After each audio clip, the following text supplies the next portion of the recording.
Assalamualaikum warahmatullahi wabarakatuh. Perkenalkan, nama saya Intan Nurrahma dari Prodi Sistem Informasi kelas 3F Fakultas Sains dan Teknologi UIN Suskaryau. Nah, di video kali ini saya akan menjelaskan tentang UML diagram pada Sistem Informasi Akademik Kampus.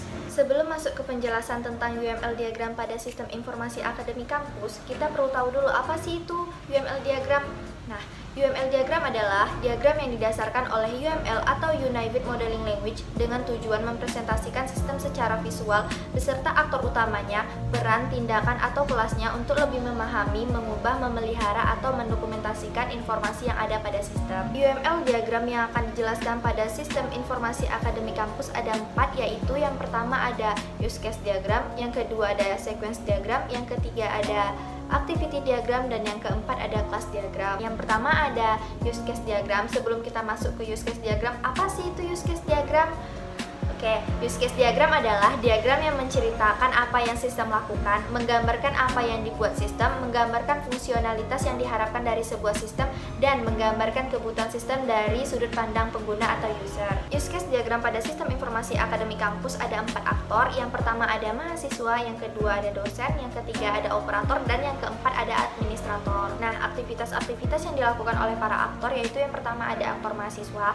Aktivitas yang dilakukannya itu yang pertama login mahasiswa, yang kedua mencari informasi nilai tugas atau ujian, yang ketiga mencari informasi indeks prestasi, yang keempat mencari informasi jadwal kuliah, yang kelima mencari informasi terbaru jurusan, dan yang keenam mengubah password atau username mahasiswa. Nah, yang kedua ada aktor dosen. Aktivitas-aktivitasnya yaitu yang pertama ada input jadwal kuliah dan input nilai ujian. Yang ketiga ada aktor operator. Aktivitas-aktivitas yang dilakukan oleh aktor operator yaitu yang pertama mengirim pesan atau SMS, yang kedua menampilkan laporan, yang ketiga mengaktifkan SMS server, dan yang keempat setting port server. Yang keempat ada aktor administrator. Aktivitas-aktivitas yang dilakukannya yaitu yang pertama input data mata kuliah, yang kedua input data jurusan, yang ketiga input informasi jurusan, yang keempat mengubah username dan password, yang kelima input data indeks prestasi, yang keenam input data operator, yang ketujuh input data dosen, dan yang kedelapan input data mahasiswa. Aktivitas-aktivitas yang ada pada aktor include semuanya login. Kenapa?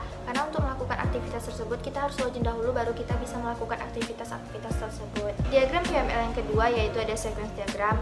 Sequence diagram adalah diagram interaksi yang merinci bagaimana sebuah operasi dilakukan. Sequence diagram atau diagram urutan adalah diagram yang menggambarkan bagaimana interaksi antar kelas dalam hal pertukaran pesan dari waktu ke waktu. Sequence diagram pertama yaitu ada sequence diagram login, di mana usernya ada mahasiswa, dosen, administrator, dan operator.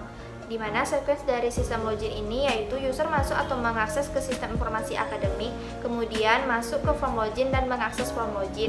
Kemudian jika berhasil maka akan disimpan secara otomatis di database, dan jika di database salah username password maka akan memunculkan pesan kesalahan, dan jika benar maka akan menuju ke halaman utama.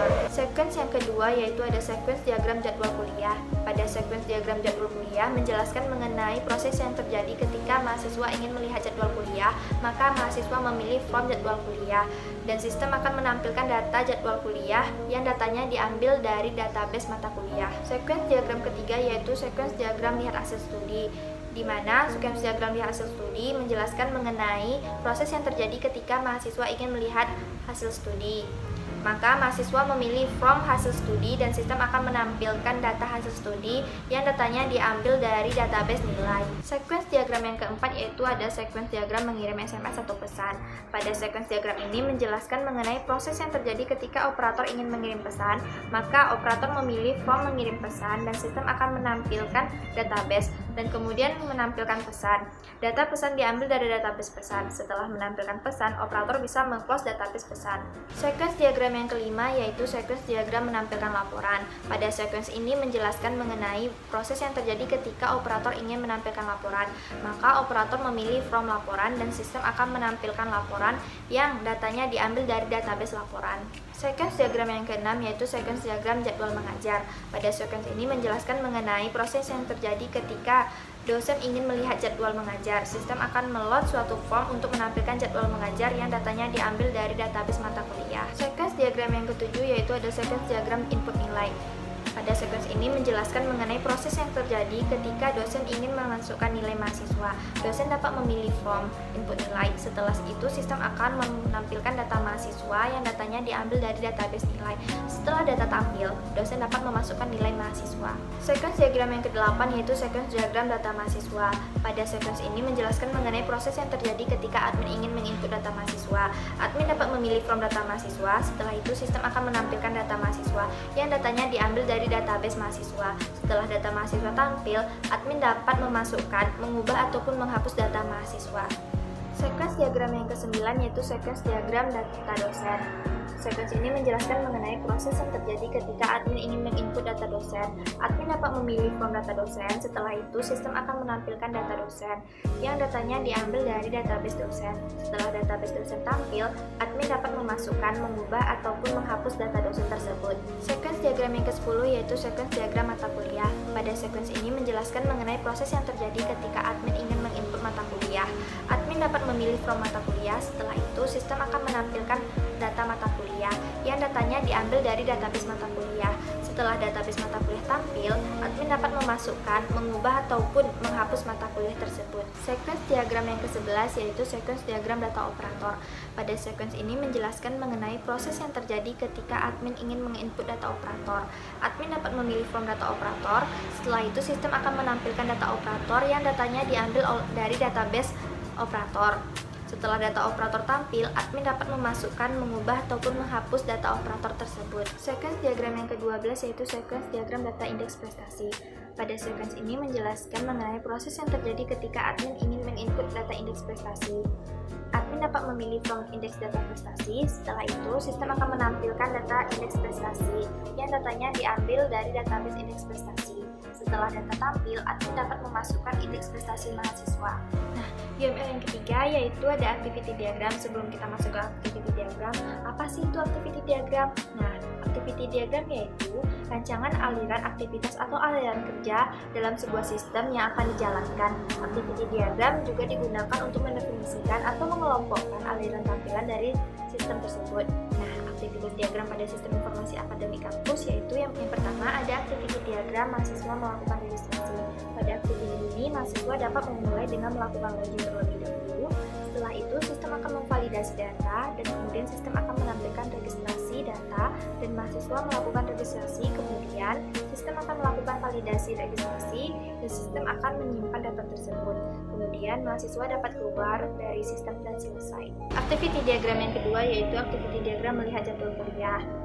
Pada activity diagram ini, mahasiswa dapat memulai dengan melakukan login terlebih dahulu. Jika login gagal, maka akan kembali ke indeks, dan jika berhasil, maka mahasiswa dapat memilih form melihat jadwal kuliah. Setelah itu, sistem akan menampilkan form jadwal kuliah, kemudian mahasiswa dapat keluar dari sistem dan selesai. Diagram activity yang ketiga yaitu diagram activity lihat studi. Pada activity diagram ini, mahasiswa dapat memulai dengan melakukan login terlebih dahulu. Jika login gagal, maka akan kembali ke indeks. Jika berhasil, maka mahasiswa dapat memilih form hasil studi. Setelah itu, sistem akan menampilkan form hasil studi, kemudian mahasiswa dapat keluar dari sistem dan selesai. Activity diagram yang keempat yaitu activity diagram melihat jadwal mengajar. Pada activity ini, dosen dapat memulai dengan melakukan login terlebih dahulu. Jika login gagal, maka akan kembali ke indeks. Jika berhasil, maka dosen dapat memilih form jadwal mengajar.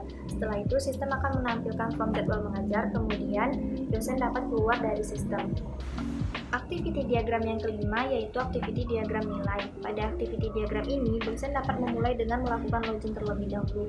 Jika login gagal, maka akan kembali ke indeks, dan jika berhasil, maka dosen dapat memilih form nilai. Setelah itu, sistem menampilkan form nilai.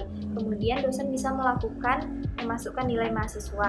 Jika sudah selesai, admin dapat menyimpan. Setelah itu, dapat keluar dari sistem dan selesai. Diagram activity yang keenam yaitu diagram activity laporan. Pada activity diagram ini, operator dapat memulai dengan melakukan login terlebih dahulu. Setelah login, sistem akan memvalidasi, kemudian sistem akan menampilkan menu laporan, dan operator bisa mengelola data, dan selanjutnya sistem akan menyimpan data tersebut.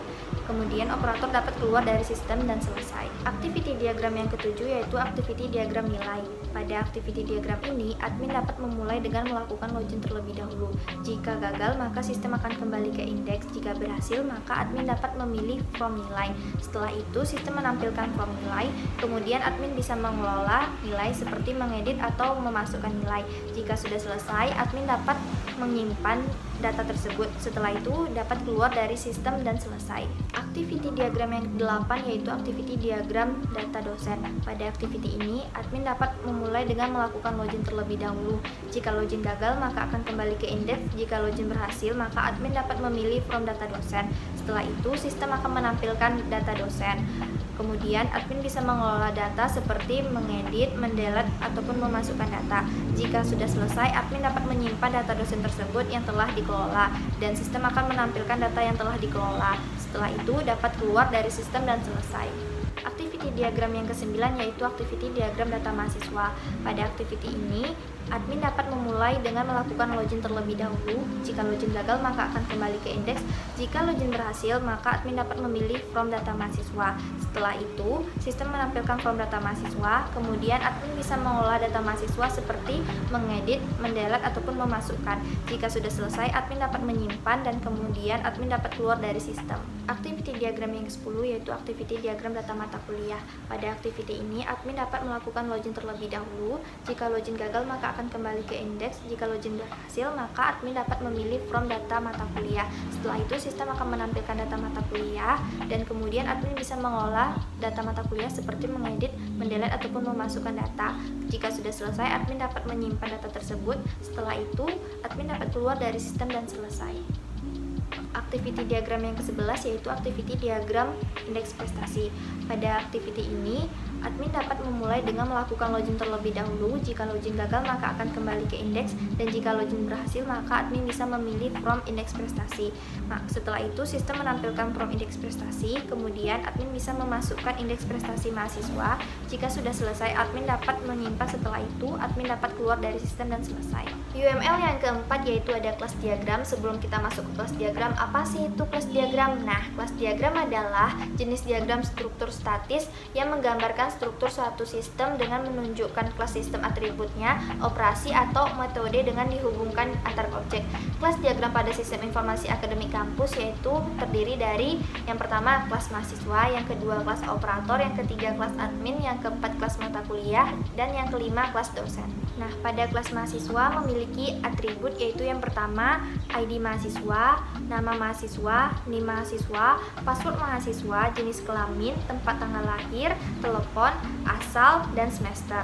Pada kelas operator memiliki atribut yaitu yang pertama ada ID operator, yang kedua ada telepon, dan yang ketiga ada mahasiswa. Pada kelas nilai memiliki atribut yaitu yang pertama ada ID nilai, yang kedua nilai, mata kuliah, mahasiswa, dan semester. Pada kelas admin terdiri dari beberapa atribut yaitu yang pertama ada ID admin, yang kedua username, yang ketiga ada password, dan yang keempat ada nama lengkap.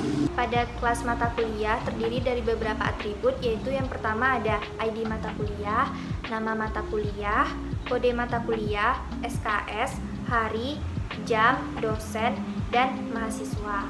Dan yang terakhir ada kelas dosen yaitu memiliki beberapa atribut. Yang pertama ada ID dosen, nama, password, jenis kelamin, tempat lahir, tanggal lahir, asal, dan telepon.